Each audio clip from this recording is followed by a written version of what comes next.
Good morning, everybody. Oh, Lulu, you happy to be here? Good morning. We hope you are well. We hope you've had a good morning so far. And this morning we're going to be telling a story called Daniel and the Lions. What do you think of lions, Lulu? They're very, very scary. They are a little bit scary, aren't they? Especially if I was to meet one out on the street. I think if I saw one at the zoo in a lion enclosure, I don't think I'd be scared then.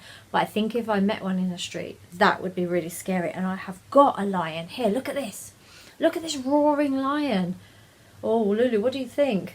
Are you a bit nervous of it? Yeah, look, here it is. He's got big teeth and a big wide open mouth, and I think this is a roaring lion. Who can roar like a lion? Let me hear. Lulu is not impressed, but I bet you could do a very good lion's roar. So this morning we are telling the story from the Bible called Daniel and the Lions, and this is a good story because in the Bible there are many, many good stories that help us in life, and this one is all about standing up for something that we believe in. That's a very good thing to do. If you believe in something very strongly, it's good to stand up for it. If you see someone being bullied or hurt, it's good to stand up for them. All of that sort of thing. If someone's saying something against you and you know it's not true, it's good to stand up for yourself, and that is what this story is about, and it's got lions in it. So Lulu, I'm going to put you down for a second. Lulu's a bit scared about the lions. Don't be scared of the lions because it's a story. They're not really here. Okay, so I'm going to put Lulu down a second, and Lulu, you can listen to the story from over here like a very good dog. There, Lulu is listening to the story, and here it is, Daniel and the Lions. There. Now those lions don't look that scary, I've got to be honest. So this is Daniel and the Lions, written by Catherine Sully and illustrated by Semino Sanfilippo. Daniel was an important man, and he was one of 3 ministers chosen by the king to help him rule the land. Daniel worked hard, and he soon became the king's favourite. One day the king decided to put Daniel in charge of everyone. And here you are. Here are the 3 ministers, and that's Daniel, and there is the king. Look at that. The king's making Daniel in charge of everyone. Now, the other 2 ministers were really cross. Who should Daniel be more important than us? They grumbled. Why? He's not even from this land, whispered one. And he only worships his own God, whispered the other. Together they came up with a plan to get rid of Daniel. Here they are whispering. Can you see them? Whispering about it. There's Daniel giving people instructions because he's in charge. They're not happy about it. It's like, he's not even one of us. The 2 ministers went to see the king. Oh, king, you are so great, they cried. Make a law saying that everyone should praise only you for 30 days. Oh, now the king, he liked to be praised, so he listened to them. Whoever breaks the law must be thrown into the lion's den, they said. Now the king agreed to make it the law. Here they are. They're telling the king, here's the ministers and another servant, they're saying to the king, you should only be the one being worshipped. Only you. So tell everyone. Because you know why? They knew that Daniel only worshipped his own God. For 30 days, everyone praised the king. But Daniel went home. He knelt at his window so everyone saw him, and he praised God just as he always did. The 2 ministers, of course, were spying on Daniel. When they saw him praising God, they went straight to the king. And here they are. There's a cat looking as well. Everybody can see that Daniel is praising his own God. He is not praising the king. "Oh, King, you are so great," they cried. But Daniel praised his God. He broke the law. When the king heard this, he was very sad. "Whoever breaks the law must be thrown into the den of lions," they said. They were really happy about it. "The law is the law," sighed the king. He was really unhappy about it. So here they are, on 2 ministers with the king and his servants, and they're saying, "You need to stick by your own law, king." And the king did have to stick by his own law. Daniel was taken to the deep, dark den, and inside the lions were prowling around. And you know what? They were just like this fierce looking lion. They were also quite hungry. Look at them. And can you imagine being in a den full of lions? Daniel was lowered down into the den, and the lions sniffed and snarled. The king looked down into the den. "I hope your God takes care of you, Daniel," he called sadly. Remember, Daniel was his favourite. And there's Daniel being lowered into the lion's den. And here is the king, looking very sadly on, because he loves Daniel the most. He's his favourite, remember? Then they got a big rock and they rolled it over the den so that he couldn't escape. Daniel sat in the gloomy den with the lions circling around him. But guess what, guys? An angel appeared and the lions settled down. They were settling down like this. That's how they settled down. Here you go, look. Here's Daniel. Here are the lions. And there's an angel that's been sent to calm them down. The king went back to his palace. He couldn't eat. He couldn't work. He couldn't sleep. All night long he tossed and turned in his bed. Have you ever done that, where you've been in bed and you're just rolling over because you can't sleep, because you've got worries? The king was worried, and here he is, not being able to eat, not being able to think, work. He's not eating, not working, not sleeping. All worrying. The next morning, as soon as the sun came up, the king rushed to the lion's den. He hurried as fast as he could, and he gave orders, "Roll back that stone, quick, do it now." And they rolled back the stone, and he said, "Daniel, has God saved you from the lions?" And you know what Daniel said? "Oh, king, you are great," called Daniel.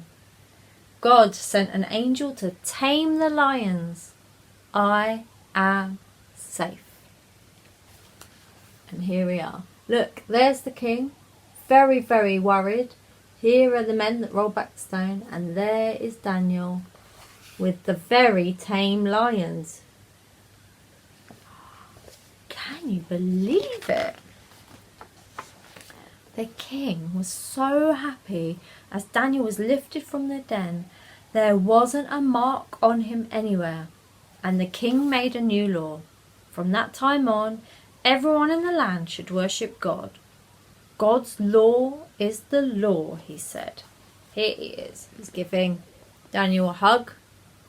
And there are the lions. Uh-oh. And there are the king's ministers looking a bit gutted that their plan didn't work. Now that is such a great story, because that story was all about a man called Daniel who believed in what he believed in, and no matter what, he did what he thought was the right thing to do. He didn't worship anyone else but his own God.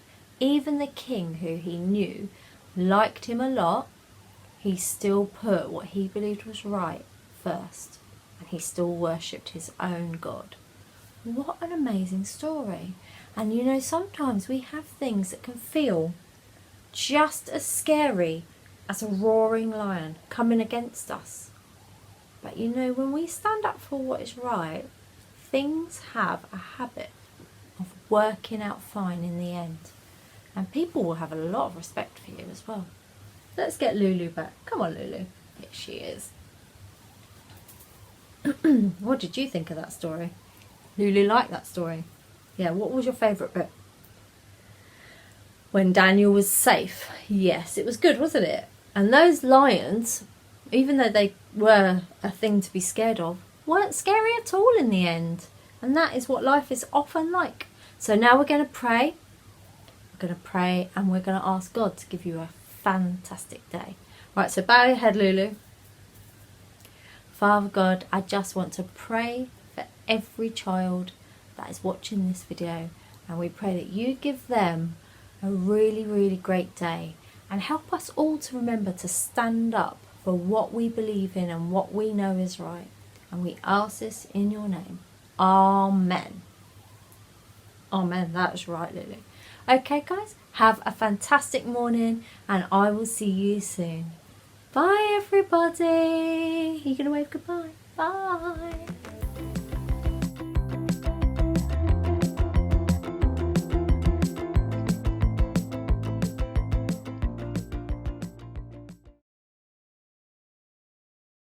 Having a laugh with Jerry and Mark.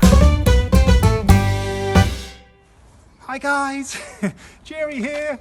Oh wow, haven't we had a great weekend, all that snow? Who's made a snowman? We made a snowman. Well, my daughters did. Oh, poor snowman.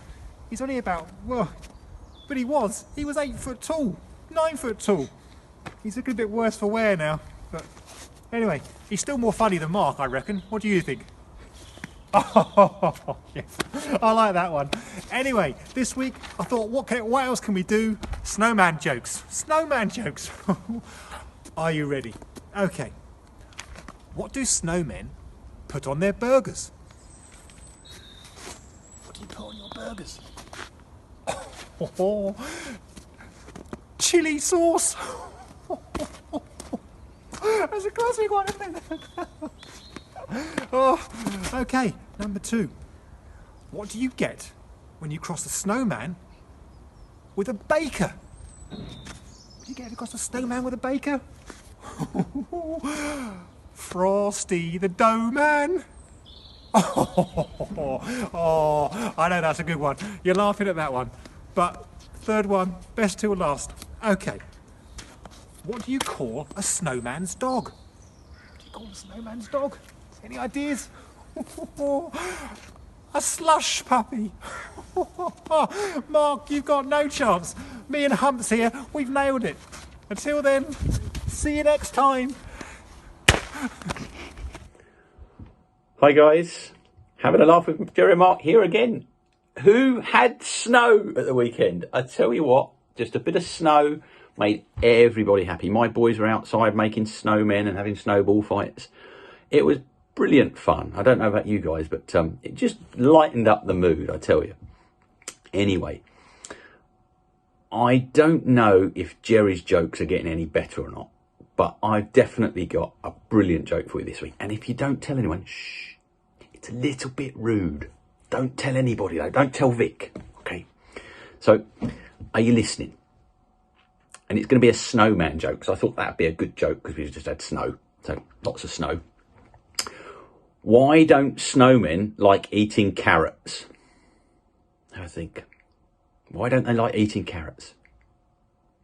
Because it tastes like bogies. Jerry, that is going to beat yours hands down. See you next week, guys.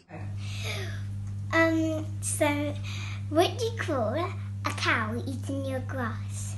I don't know. What do you call a cow eating your grass? A lawn mower. Get it? Okay, I do get it. Next one. What does a snail say when it says nailed it? I don't know. What does a snail say when it says nailed it? Nailed it. Very good. And finally, Where does a polar bear vote? I don't know, where does a polar bear vote? In the North Pole. In the North Pole. Very good. Whose was your favourite joke? Was it Jerry's? Was it Mark's?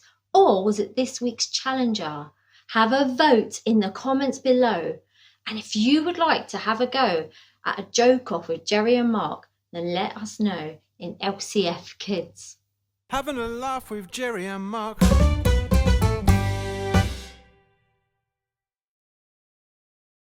Bible verse, memory verse. We want you to have a go at this week's Bible verse memory verse.